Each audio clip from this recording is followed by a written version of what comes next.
नंद माधवम, जिनकी कृपा से गूंगा बोलने लग जाता है, जिनकी कृपा से लंगड़ा पर्वत लांग जाता है, जिनकी कृपा से बिना नेत्र वाला भी देख लेता है, ऐसे परब्रह्म भगवान को मैं वंदन करता हूं।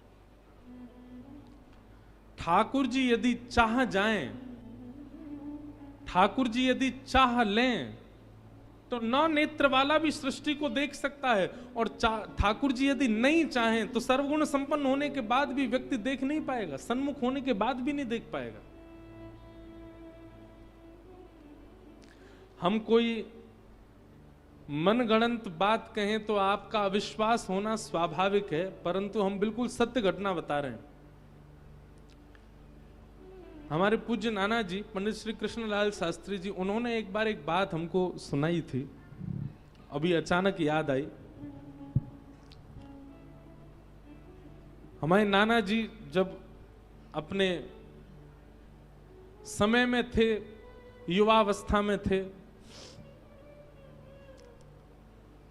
तो आपने गांव के किसी व्यक्ति से कुछ कर्जा लिया, धन लिया। धीमे धीमे वो कर्जा चुका भी दिया, परंतु जिस व्यक्ति से कर्जा लिया उसके चित्त में लोभ आ गया। उसके मन में आया कि कोई लिखा पढ़ी तो है नहीं, कहीं लिखा तो है नहीं कि इन्होंने इतना मांगा, इन्होंने इतना वापस कर दिया, इनसे और मांग लिए जाएं। उस व्यक्ति ने पूरे नगर में ऐसा हल्ला कर दिया कि इन्होंने अभी तक मेरा पैसा वापस लौटाया नहीं है, और मैं हठपूर्वक, मैं जबरदस्ती, मैं कैसे भी करके इस स्थिति तक इन्होंने पैसा नहीं दिया तो मैं इनसे हठपूर्वक ले लूंगा। नाना जी सबको बोले, भैया मैंने दे दिया है, वो बात हमसे गलती हो गई, हमने कहीं लिखा पढ़ी नहीं करी है। नाना जी के द्वारा सुनाई गई घटना बता रहे हैं आपको। उस व्यक्ति ने खुले बाजार में नाना जी को कहा कि कल अगर तुमने हमको पैसा नहीं दिया तो हम पुलिस लेके आएंगे और तुमको गिरफ्तार करवा देंगे। हमारे घर में, नाना जी के घर में सब लोग बड़े विचलित हो गए, बोले अब क्या करें, ये तो कल आ जाएगा, और हटीला व्यक्ति आ ही जाएगा।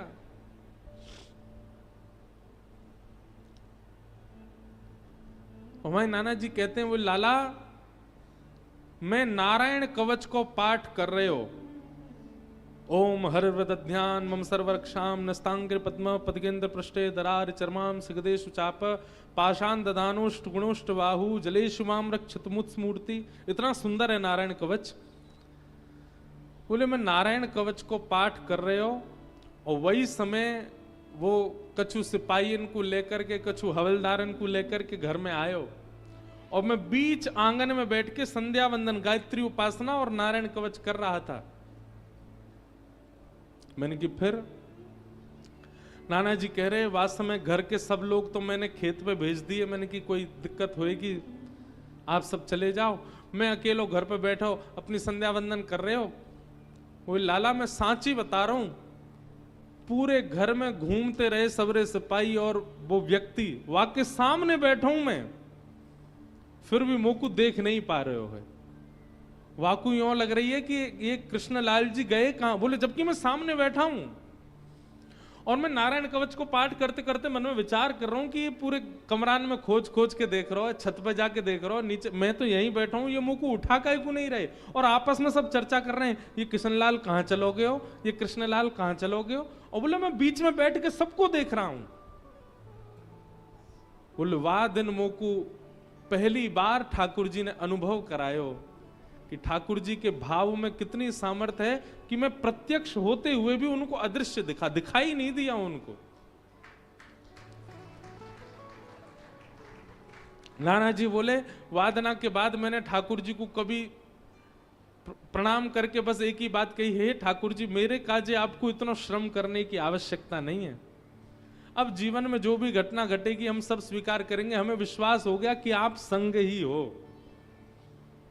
ऐसा अनुभव नाना जी को हुआ अपने युवावस्था में, और इसी कथा को सुना करके हमको नारायण कवच याद कराया नाना जी ने, इसको याद कर लो, इसमें बड़ी सामर्थ्य है। पर एक बात कही कि कभी भी दुराग्रह मत करना ठाकुर जी से कि जबरदस्ती कोई छोटे मोटे काम नहीं बन रहे और तुम नारायण कवच का पाठ करके ठाकुर जी से कहो कि हमारा एक काम बनाओ, ऐसा कभी मत करना।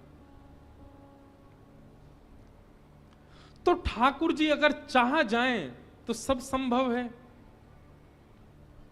वे चाह जाएं तो गूंगा बोल जाएगा, वे चाह लें तो नेत्रहीन देख लेगा, वे चाह जाएं तो लंगड़ा पर्वत लांग जाएगा।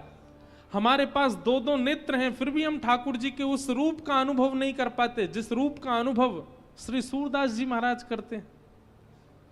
उनके तो नेत्र नहीं है, फिर भी उस रूप का अनुभव वे कर लेते हैं। आहा, अरे कहां तक कहें, प्रत्यक्ष रूप देखते हैं सूरदास जी, ऐसा नहीं है।